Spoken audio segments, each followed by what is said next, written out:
അല്ല, തീർച്ചയായിട്ടും ഒരു എലക്ഷൻ എന്ന് പറയുമ്പോൾ അതിനകത്ത് രാഷ്ട്രീയ നിലപാടുകളും അതേസമയം തന്നെ അതിന്റെ ഒരു സ്ട്രാറ്റജിയുടെ എലിമെന്റും ഉണ്ട്. നിങ്ങൾ പറയുന്ന ഒപ്റ്റിക്സിന്റെ എലിമെന്റും ഉണ്ട്. CPM-ന്റെ കാൻഡിഡേറ്റ്സ് ആവേണ്ടവരോ അല്ലെങ്കിൽ കാൻഡിഡേറ്റ്സിന് വേണ്ടി പ്രവർത്തിക്കേണ്ടവരോ ആയിട്ടുള്ള 2-3 ആൾക്കാരുടെ കേസിൽ നിങ്ങൾ പറയുന്നത് വാസ്തവമാണ്. ഒരാഴ്ച മുമ്പ് നമ്മൾ ഇത് തളിപ്പറമ്പിലെ കാര്യം ചർച്ച ചെയ്തപ്പോൾ ഞാൻ പറഞ്ഞിരുന്നു, അത് അന്നത്തെ ആസ് ഓഫ് നൗ അത് സ്പെക്കുലേഷൻ ആണ്, അതുകൊണ്ട് നമുക്ക് പറയാൻ പറ്റില്ല എന്ന്. ഇന്നിപ്പോ ടി കെ ഗോവിന്ദൻ മാഷിന്റെ പത്രസമ്മേളനത്തിൽ അത് സ്പെക്കുലേഷൻ അല്ല, അത് റിയാലിറ്റി ആണെന്ന് മനസ്സിലാവുന്നു. PK ശ്യാമള ടീച്ചർ അവിടെ കാൻഡിഡേറ്റ് ആവുന്നതിന് എതിരെ ടി കെ ഗോവിന്ദൻ മാഷ് അടക്കമുള്ള ആൾക്കാർക്ക് വിയോജിപ്പുണ്ടായിരുന്നു. പക്ഷേ ഇവർ പറഞ്ഞുകൊണ്ടുവരുന്ന ഈ നെറേറ്റീവ് ഒക്കെ ഞാൻ ഗോവിന്ദൻ മാഷ പത്രസമ്മേളനം മുഴുവൻ കാണുമായിരുന്നു. അത് വളരെ ലോജിക്കലായിട്ടാണ് ഇങ്ങനെ പറഞ്ഞു വരുന്നത്. പക്ഷെ ഇത് പൊളിഞ്ഞു വീണു പോകുന്നത് 2 ഇടത്ത് വെച്ചിട്ടാണ്. ഒന്നെന്താ വെച്ചാല് ഗോവിന്ദൻ മാഷിന്റെ പ്രശ്നം, ടി കെ ഗോവിന്ദൻ മാഷിന്റെ പ്രശ്നം MV ഗോവിന്ദൻ മാഷിന്റെ ഭാര്യ മത്സരിക്കരുത് മാത്രമാണ്. അവരെന്നെ അദ്ദേഹം തന്നെ പറയുന്ന കാര്യമുണ്ട്, സുകന്യ ടീച്ചർ ആവാമല്ലോ എന്ന്. അപ്പൊ സുകന്യ ടീച്ചർ ആവുമ്പോ സുകന്യ ടീച്ചറെ ഭർത്താവ് CPM നേതാവല്ലേ, അത് പ്രശ്നമല്ല. ഇനി അതിനേക്കാൾ വിചിത്രമായിട്ട് അദ്ദേഹം പറയുന്നത് എന്റെ ഭാര്യയെ കാൻഡിഡേറ്റ് ആക്കാൻ നോക്കിയപ്പോ കുടുംബം കൊളായി പോകുന്നതിനോട് പറ്റൂല എന്ന് ഞാൻ പറഞ്ഞു എന്നുള്ളതാ. അപ്പോ സ്ത്രീകൾ കാൻഡിഡേറ്റ് ആവുമ്പോഴുള്ള ഈ ഒരു പ്രശ്നം ഉണ്ടല്ലോ, ഇവരുടെ ഭർത്താവ് ആരാണ്, ഇവരുടെ ഭർത്താവ് പൊളിറ്റിക്സിലുണ്ടോ, ഇതേ പ്രശ്നം ബിന്ദു ടീച്ചർ കഴിഞ്ഞ വർഷം മത്സരിക്കുമ്പോൾ ഉണ്ടായിരുന്നു. ഈ തവണ അതില്ല. അത് പുരുഷന്മാരാണ് മത്സരിക്കുന്നതെങ്കിൽ പ്രശ്നമില്ല. ഇനി സ്ത്രീ സ്ഥാനാർത്ഥികൾ വരുന്നത് കോൺഗ്രസിലോ BJP-യിലോ ഈവൻ CPI-യിലാണെങ്കിൽ പോലും പ്രശ്നമില്ല എന്നല്ല, CPM-ലാണെങ്കിലേ പ്രശ്നമുള്ളൂ.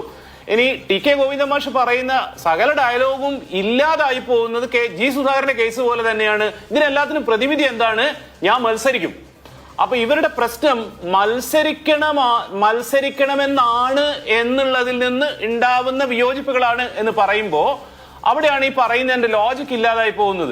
അല്ലെങ്കിൽ ആ പരിധി വരെ നമുക്ക് എന്താ പറയാ യോജിക്കാൻ പറ്റും. ഇനി അഭിലാഷ് പറഞ്ഞ മറ്റു പേരുകൾ, അത് PV അൻവറിന്റേതായിരുന്നാലും PK ശശിയുടേതായിരുന്നാലും ഒക്കെ എന്നേ CPM പോലുള്ള പ്രസ്ഥാനത്ത് നിന്ന് പുറത്തു പോവേണ്ട, അകറ്റി നിർത്തേണ്ട ആളുകളായിരുന്നു എന്നാണ് എനിക്ക് തോന്നുന്നത്.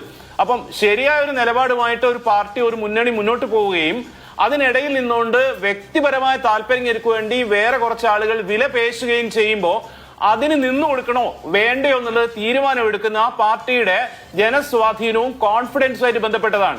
CPM ആ കാര്യത്തിൽ വളരെ ക്ലിയർ ആയ ഒരു സ്റ്റാൻഡാണ് എടുത്തിട്ടുള്ളതെന്ന് ഞാൻ വിചാരിക്കുന്നത്. 2 ടേം വേണ്ടതില്ല, 75 വയസ്സ് കഴിഞ്ഞാൽ വേണ്ടതില്ല. പക്ഷെ നേരെ അപ്പുറത്ത് പോയി നോക്കൂ നിങ്ങൾ, കോൺഗ്രസിന്റെ UDF-ന്റെ കേസ് എത്തുമ്പോൾ അഭിലാഷ് തന്നെ പറഞ്ഞു, അവിടെ പ്രശ്നം ഉണ്ടാക്കുന്നത് ആരാണെന്നറിയോ? ഏറ്റവും കൂടുതൽ പ്രശ്നം ഉണ്ടാക്കുന്ന ആൾ തൊട്ട് മുമ്പത്തെ KPCC പ്രസിഡന്റ് ആണ്. കേരളത്തിലെ കോൺഗ്രസിന്റെ നേതാക്കന്മാരുടെ ലിസ്റ്റ് എടുത്താൽ 2-മത്തെയോ 3-മത്തെയോ സ്ഥാനത്ത് വരുന്ന ആളാണ്. അതിനേക്കാൾ കൂടുതൽ പ്രശ്നം ഉണ്ടാക്കുന്നത് ഇപ്പൊ നിങ്ങളുടെ സ്ക്രീനിൽ തന്നെ കാണിക്കുന്നു, ഗവൺമെന്റിൽ നിന്ന് നോൺ ലയബിലിറ്റി സർട്ടിഫിക്കറ്റ് വാങ്ങിച്ചിരിക്കുന്നു അടൂർ പ്രകാശ് മത്സരിക്കാൻ വേണ്ടിയിട്ട്. UDF കൺവീനറാണ് പ്രശ്നം ഉണ്ടാക്കുന്നത്. UDF-ൽ ഏറ്റവും കൂടുതൽ, കോൺഗ്രസിൽ ഏറ്റവും കൂടുതൽ പ്രശ്നം ഉണ്ടാക്കുന്നത് കോൺഗ്രസിന്റെ മുൻ KPCC പ്രസിഡന്റ് ആണ്.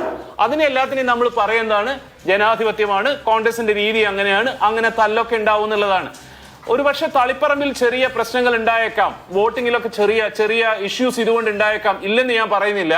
ഇനി ഇത് മൊത്തത്തിൽ ജനങ്ങളുടെ ഇടയിലേക്ക് പാർട്ടി സെക്രട്ടറിയുടെ ഭാര്യ മത്സരിക്കുന്നു എന്നുള്ള രീതിയിൽ ഒരു മെസ്സേജ് പടർത്താനും പറ്റിയേക്കാം. പക്ഷേ കേരളത്തിൽ മൊത്തത്തിൽ ഉണ്ടായി വന്നിട്ടുള്ള ഗവൺമെന്റിന് അനുകൂലമായിട്ടുള്ള LDF-ന് അനുകൂലമായിട്ടുള്ള ഒരു വേവ്, ഒരു തോട്ട്, അതായത് LDF ഗവൺമെന്റിനെ വ്യത്യസ്തമാക്കുന്നത് ഇവിടെ പ്രത്യേകിച്ച് എന്താ പറയാ ഭയങ്കരമായ അത്ഭുതങ്ങൾ കാണിച്ചു എന്നുള്ളതല്ല, വളരെ സിസ്റ്റമാറ്റിക് ആയിട്ടും മെത്തോഡിക്കലായിട്ടും കാര്യങ്ങൾ ചെയ്തു എന്നുള്ളതാണ്. ആ സ്റ്റൈൽ കഴിഞ്ഞ 10 വർഷക്കാലം ഗവേണൻസിൽ കാണിച്ച അതേ സ്റ്റൈൽ ഈ ഇലക്ഷൻ ക്യാമ്പയിലും LDF അതിമനോഹരമായിട്ട് കാണിച്ചിട്ടുണ്ട്. ഇന്നലെ മുതൽ നമ്മൾ കാണുന്നതാണ്. 4 മണി, 4:30 മണി, 5 മണിക്ക് പത്രസമ്മേളനം, 5:30 മണിക്ക് road show, everything is in motion. നോക്കാം എന്ന് തന്നെ പറയാൻ പറ്റും. ശരി.